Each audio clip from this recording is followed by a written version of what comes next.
ಎಲ್ಲರಿಗೂ ನಮಸ್ಕಾರ. ನನ್ನ ಯೂಟ್ಯೂಬ್ ಚಾನೆಲ್ಗೆ ಸ್ವಾಗತ. ಇಂದಿನ ವಿಡಿಯೋದಲ್ಲಿ ನಾನು ಸೂರಂ ಯಕ್ಕುಂಡಿ ಇವರು ಬರೆದಂತಹ ಮೀನುಪೇಟೆ ಅನ್ನುವಂತಹ ಕವನದ ಪ್ರಶ್ನೋತ್ತರವನ್ನು ಹಾಕ್ತಾ ಇದ್ದೇನೆ ವಿದ್ಯಾರ್ಥಿಗಳೇ. ಮೊದಲಿಗೆ ಸೂರಂ ಯಕ್ಕುಂಡಿ ಇವರ ಪರಿಚಯ ನೋಡ್ಕೊಳ್ಳೋಣ. ಸೂರಂ ಯಕ್ಕುಂಡಿ ಇವರ ಪೂರ್ಣ ಹೆಸರು ಸುಬ್ಬಣ್ಣ ರಂಗನಾಥ ಯಕ್ಕುಂಡಿ.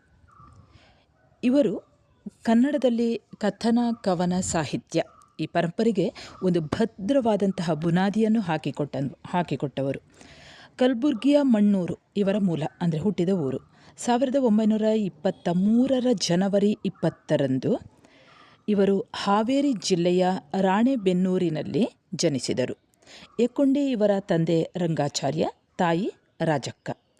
ಇವರು ಬರೆದಂತಹ ಕೃತಿಗಳು ಈ ರೀತಿ ಇವೆ ವಿದ್ಯಾರ್ಥಿಗಳೇ: ಹಾವಾಡಿಗರ ಹುಡುಗ, ಮತ್ಸ್ಯಗಂಧಿ, ಬೆಳ್ಳಕ್ಕಿಗಳು, ಕಥನ ಕವನ, ಬಕುಲದ ಹೂವುಗಳು, ಗೋಧಿಯ ತೆನೆಗಳು ಇವು ಯಕ್ಕುಂಡಿ ಇವರ ಕವನ ಸಂಕಲನಗಳು.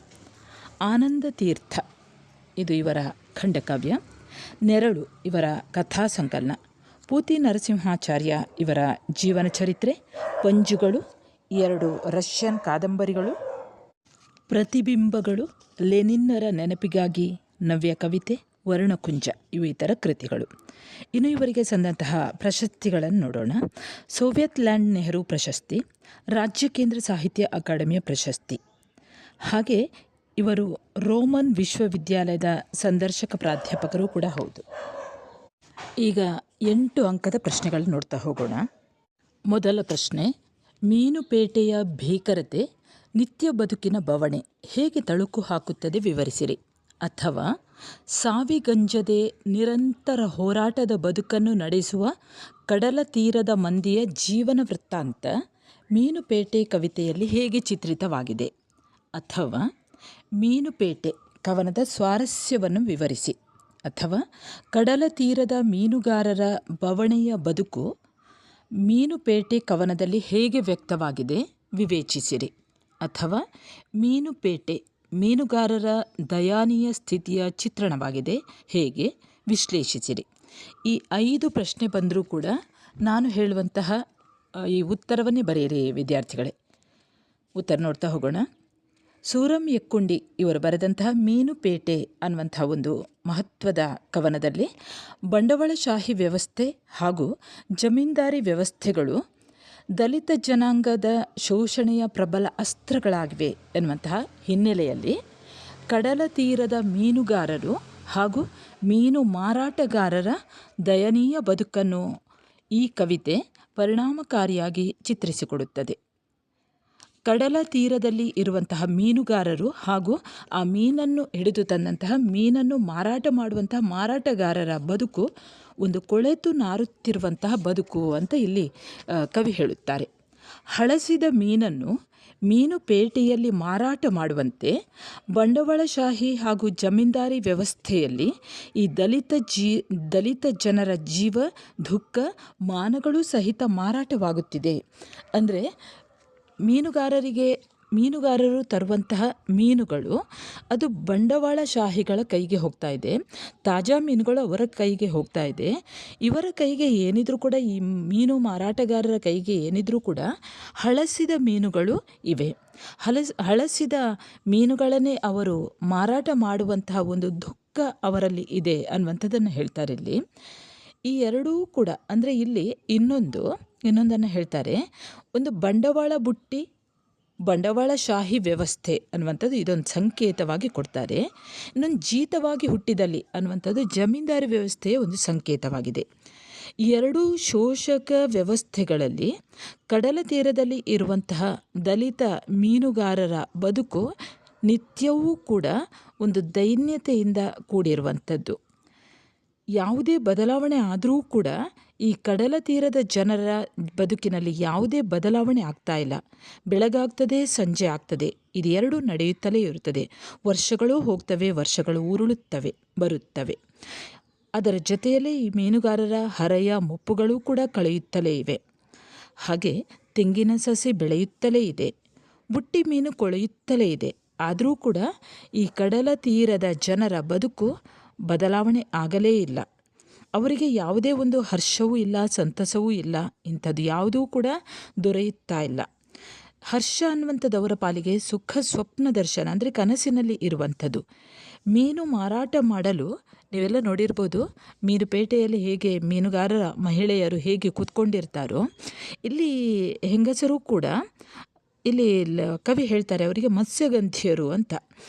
ಮೀನುಪೇಟೆಯಲ್ಲಿ ಸಾಲಾಗಿ ಕುಳಿತಂಥ ಮತ್ಸ್ಯಗಂಧಿಯರ ಕಣ್ಣು ಎಲ್ಲೋ ಮುಗಿಲಿನತ್ತ, ಅಂದರೆ ದುಃಖದಿಂದ ಕಾಯುತ್ತಲಿವೆ. ಸುಖ ಬರುವುದಕ್ಕಾಗಿ, ಶ್ರೀಮಂತಿಕೆ ಬರಲು ಅಥವಾ ಹಣ ಸಿಗಲು ಅವರು ಕಾಯುತ್ತಾ ಇದ್ದಾರೆ. ಆ ನೊಂದ ಜೀವಗಳು, ಸಾಲಾಗಿ ಕುಳಿತಂತಹ ಆ ಮಹಿಳೆಯರು ಮೀನನ್ನು ಹಿಡಿದುಕೊಂಡು ಕುಳಿತು ಆಕಾಶವನ್ನು ದಿಟ್ಟಿಸ್ತಾ ಇದ್ದಾರೆ. ತಮ್ಮ ಪಾಲಿಗೆ ಸುಖದ ದಿನಗಳು ಎಂದು ಬಂದಾವು ಎಂದು. ಅದು ಕೂಡ ಅವರು ಹರಕು ಚಿಂದಿ ಸೀರೆಯನ್ನು ಉಟ್ಟುಕೊಂಡಿದ್ದಾರೆ. ಆ ನೊಂದ ಜೀವಗಳು ಹರಕು ಚಿಂದಿಯನ್ನು ಉಂಟು ಮಾಡುವಂತಹ ಒಂದು ಸುಖ ಸ್ವಪ್ನ ದರ್ಶನ ನೂಲುವಂತಾಗಿದೆ ಅಂತ ಇಲ್ಲಿ ಕವಿ ಹೇಳ್ತಾರೆ. ಅಂದರೆ ಇಲ್ಲಿ ಅವರು ಯಾವ ರೀತಿ ಕುಳಿತಿದ್ದಾರೆ ಅಂದರೆ, ಅವರ ನೊಂದ ಜೀವಗಳವರು, ನೊಂದ ಜೀವ ಸುಖ ಸ್ವಪ್ನ ದರ್ಶನದ ಸ್ಪರ್ಶವನ್ನು ಬಯಸ್ತಾ ಇದೆ ಅಂತೆ. ಆ ಒಂದು ಸಮುದ್ರದಲ್ಲಿರುವಂಥ ಹಡಗು ಇದೆಯಲ್ಲ, ಅದು ಕಡಲಿನ ಆಚೆಗೆ ಹಾಯಿಯನ್ನು ಹಿಗ್ಗಿಸಿ ಯಾವ ರೀತಿ ಹರೆಯವನ್ನು ಮುಪ್ಪುಗಳನ್ನು ತಗ್ಗಿಸಿ ತೇಲ್ತಾ ಇತ್ತು ಅನ್ನುವಂಥದ್ದು. ರಂಪಿಣಿ ಬಲೆ ಬೀಸಿದಲ್ಲಿ ಒಡಲಿನ ಅನ್ನ ಕರೆಯಿತು, ಗಾಳಿ ಕಡಲನ್ನು ಈಸಿದಲ್ಲಿ ದುಃಖ ಲಿಪಿಯನ್ನು ಬರೆಯಿತು. ಅಂದರೆ ಇಲ್ಲಿ ಏನಾಗ್ತದೆ ಅಂದರೆ, ಈ ಒಂದು ಬಲೆಯಿಂದ ಬೀಸಿದಂತಹ ಬಲೆಯಲ್ಲಿ ಒಡಲಿನ ಅನ್ನ, ಅಲ್ಲಿ ಮೀನು ಸಿಕ್ಕರೆ ಮಾತ್ರ ಒಡಲಿಗೆ ಅನ್ನ ದುಡಿಯಬಹುದು ಅಥವಾ ಅನ್ನವನ್ನು ಉಣ್ಣಬಹುದು. ಮೀನು ಮಾರಾಟ ಮಾಡಿದಂಥ ಹಣದಿಂದ ಒಡಲಿಗೆ, ಹೊಟ್ಟೆಗೆ ಅನ್ನವನ್ನು ಊಟ ಮಾಡಬಹುದು. ಒಂದು ವೇಳೆ ಗಾಳಿ ಬಂದು ಈ ಮೀನುಗಳೆಲ್ಲ ತಪ್ಪಿಸಿಕೊಂಡು ಹೋದರೆ ಅಥವಾ ಬಲೆ ಬೀಸಲು ಅಸಾಧ್ಯವಾದರೆ, ಆ ಗಾಳಿ ಕಡಲನ್ನು ಈಸಿದಲ್ಲಿ ದುಃಖ ಲಿಪಿ, ಅಂದರೆ ದುಃಖವೇ ಉಂಟಾಗ್ತದೆ. ಅಂದರೆ ಹಣ ಇಲ್ಲದೆ ದುಃಖವೇ ಉಂಟಾಗ್ತದೆ, ಬಡತನ ಉಂಟಾಗ್ತದೆ ಅನ್ನುವಂಥದ್ದನ್ನು ಇಲ್ಲಿ ಕವಿ ಹೇಳ್ತಾರೆ. ವಿದ್ಯಾರ್ಥಿಗಳು ಈ ಎರಡು ಭಾವಾರ್ಥ ವಿವರಿಸಿ ಬರಬಹುದು. ಇದನ್ನು ನೋಡಿ. ವರುಷ ಕಳೆದರೂ ಹರೆಯ ಮುಪ್ಪು ಕಳೆದರೂ, ತೆಂಗಿನ ಸಸಿ ಬೆಳೆದರೂ, ಬುಟ್ಟಿ ಮೀನು ಕೊಳೆತರೂ, ಹರುಷ ಗಿರುಷ ದೊರೆಯಲಿಲ್ಲ ಇವರ ಬಾಳ ಹಂತಕ್ಕೆ, ಈ ಬದುಕಿನ ಪಂಥಕ್ಕೆ. ಇಲ್ಲಿ ಕಡಲ ತೀರದಲ್ಲಿ ಇರುವಂತಹ ಮೀನು ಮಾರಾಟಗಾರರ ಹಾಗೂ ಮೀನುಗಾರರ ದಯನೀಯ ಬದುಕಿನ ಒಂದು ನೈಜವಾದಂಥ ಒಂದು ಚಿತ್ರಣ ಇಲ್ಲಿದೆ. ಯಾವುದೇ ಬದಲಾವಣೆ ಬಂದರೂ ಕೂಡ ಮೀನು ಮಾರಾಟಗಾರರ ಬದುಕಿನಲ್ಲಿ ಬದಲಾವಣೆ ಬರಲಿಲ್ಲ. ಅವರಿಗೆ ಹರ್ಷ ಅನ್ನುವಂಥದ್ದೇ ಇಲ್ಲ ಅನ್ನುವಂತಹದ್ದನ್ನು ಈ ಒಂದು ಸಾಲಿನಲ್ಲಿ ನಾವು ಈ ಸಾಲು ಧ್ವನಿಸ್ತದೆ ಅಥವಾ ಈ ಸಾಲಿನಲ್ಲಿ ಕಾಣಬಹುದು. ಇನ್ನು ಎರಡನೇದು ನೋಡಿ. ಇಲ್ಲಿ ಸಾಲು ಕುಳಿತ ಹೆಣ್ಣು ಎಲ್ಲೋ ಮುಗಿಲಿನತ್ತ ಕಣ್ಣು, ಕುಳಿತರಿಲ್ಲಿ ಮತ್ಸ್ಯಗಂಧಿ ಉಟ್ಟುಕೊಂಡು ಹರಕು ಚಿಂದಿ, ನೊಂದ ಜೀವ ನೂಲುತ್ತಿತ್ತು ಸುಖ ಸ್ವಪ್ನ ದರ್ಶನ. ಇದು ಕೂಡ ಮೀನು ಮಾರಾಟಗಾರರ ದಯನೀಯ ಬದುಕನ್ನು ಧ್ವನಿಸ್ತದೆ. ಮತ್ಸ್ಯಗಂಧಿಯರು ಅಂದರೆ ಮೀನು ಮಾರಾಟ ಮಾಡುವಂತಹ ಮಹಿಳೆಯರು ಅನುಭವಿಸಿದಂತಹ ನೋವು. ಅವರ ಜೀವನದಲ್ಲಿ ಯಾವುದೇ ಸುಖವಿಲ್ಲ, ಯಾವುದೇ ಹರ್ಷವಿಲ್ಲ. ಸುಖ ಹರ್ಷ ಎನ್ನುವುದು ಒಂದು ಸ್ವಪ್ನದ ಹಾಗೆ ಆಗಿದೆ, ಕನಸಿನ ಮಾತಾಗಿದೆ ಅವರಿಗೆ. ಅವರು ಎಲ್ಲೋ ಒಂದು ದುಃಖದಿಂದ ಮುಗಿಲಿನ ಕಡೆಗೆ ನೋಡುವಂತಾಗಿದೆ. ಅವರು ಹರಕು ಚಿಂದಿಯನ್ನು ಉಟ್ಟುಕೊಂಡು, ಅಂದರೆ ಹರಕು ಬಟ್ಟೆಯನ್ನು ಧರಿಸಿಕೊಂಡು ಎಲ್ಲೋ ತಮ್ಮ ಬಾಳಿನಲ್ಲಿ ಹರ್ಷ ಬರಬಹುದು ಎಂದು ಮುಗಿಲಿನ ಕಡೆಗೆ ಕಣ್ಣನಿಟ್ಟು ಕಾಯುತ್ತಿದ್ದಾರೆ ಅನ್ನುವಂಥದ್ದನ್ನು ಈ ಸಾಲುಗಳು ಧ್ವನಿಸ್ತವೆ. ಇನ್ನು ಟಿಪ್ಪಣಿಗೆ ಮೀನುಪೇಟೆ ಅಂತ ಬರ್ಬೋದು. ಅಲ್ಲಿ ಪ್ರಶ್ನೆಗೆ ಉತ್ತರ ಕೊಟ್ಟಿದೆ ನೋಡಿ, ಅದೇ ಉತ್ತರವನ್ನು ಸಂಕ್ಷಿಪ್ತವಾಗಿ ಬರೆಯಿರಿ. ಇನ್ನು 1-2 ಅಂಕದ ಪ್ರಶ್ನೆಗಳು. ಮೀನುಪೇಟೆ ಕವನದ ಕರ್ತೃ ಯಾರು? ಉತ್ತರ ಸು. ರಂ. ಯಕ್ಕುಂಡಿ. 2ನೇ ಪ್ರಶ್ನೆ. ಮೀನುಪೇಟೆ ಕವನದ ತಿರುಳು ಏನು? ಉತ್ತರ ಕಡಲ ತೀರದ ಮೀನು ಮಾರಾಟಗಾರರ ಶೋಷಿತವಾದಂತಹ ದಯನೀಯ ಬದುಕಿನ ವೃತ್ತಾಂತವನ್ನು ಕಟ್ಟಿಕೊಡುವುದು. 3ನೇ ಪ್ರಶ್ನೆ.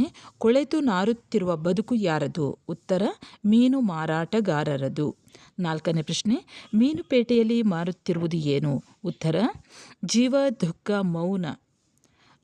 5ನೇ ಪ್ರಶ್ನೆ. ಬಂಡವಾಳಿನ ಬುಟ್ಟಿ ಯಾವುದರ ಸಂಕೇತ? ಉತ್ತರ ಬಂಡವಾಳಶಾಹಿ ವ್ಯವಸ್ಥೆಯ ಸಂಕೇತ. 6ನೇ ಪ್ರಶ್ನೆ. ಜೀತವಾಗಿ ಹುಟ್ಟಿದಲ್ಲಿ ಎನ್ನುವುದು ಯಾವುದರ ಸಂಕೇತ? ಉತ್ತರ ಜಮೀನ್ದಾರಿ ವ್ಯವಸ್ಥೆಯ ಸಂಕೇತ.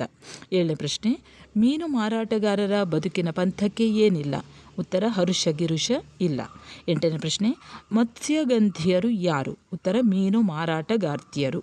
9ನೇ ಪ್ರಶ್ನೆ, ಎಲ್ಲೋ ಮುಗಿಲಿನತ್ತ ಕಣ್ಣಿರುವುದು ಯಾರದು? ಉತ್ತರ ಮತ್ಸ್ಯಗಂಧಿಯರದು. 10ನೇ ಪ್ರಶ್ನೆ, ನೊಂದ ಜೀವ ಏನನ್ನು ನೂಲುತ್ತಿದೆ? ಉತ್ತರ ಸುಖ ಸ್ವಪ್ನ ದರ್ಶನವನ್ನು ನೂಲುತ್ತಿದೆ. ಸರಿ ವಿದ್ಯಾರ್ಥಿಗಳೇ, ಇಲ್ಲಿಗೆ ಮೀನುಪೇಟೆ ಅನ್ನುವಂತಹ ಕವನದ ಪ್ರಶ್ನೋತ್ತರಗಳು ಮುಕ್ತಾಯವಾಗ್ತದೆ. ವಿದ್ಯಾರ್ಥಿಗಳೇ, ನೀವು ನನ್ನ ಚಾನೆಲ್ಗೆ ಹೊಸಬರಾಗಿದ್ದಲ್ಲಿ ಮೊದಲು ಸಬ್ಸ್ಕ್ರೈಬ್ ಮಾಡುವುದನ್ನು ಮರೆಯದಿರಿ. ನಿಮ್ಮ ಪಠ್ಯಪುಸ್ತಕಕ್ಕೆ ಸಂಬಂಧಿಸಿದ ಹಾಗೆ ಅನೇಕ ಪಾಠಗಳ ಪ್ರಶ್ನೋತ್ತರಗಳು ಹಾಗೆ ಸಾರಾಂಶಗಳನ್ನು ಹಾಕಿದ್ದೇನೆ ವಿದ್ಯಾರ್ಥಿಗಳೇ. ಅಲ್ಲಿಗೂ ಭೇಟಿ ನೀಡಿ, ಒಂದು ಲೈಕ್ ಕೊಡಿ, ಕಮೆಂಟ್ ಮಾಡಿ, ನಿಮ್ಮ ಫ್ರೆಂಡ್ಸಿಗೂ ಕೂಡ ಶೇರ್ ಮಾಡಿ. ಮುಂದೆ ಇನ್ನೊಂದು ಹೊಸ ಪಾಠದೊಂದಿಗೆ ಮತ್ತೆ ಬರುತ್ತೇನೆ. ಅಲ್ಲಿಯವರೆಗೆ ನಮಸ್ಕಾರ.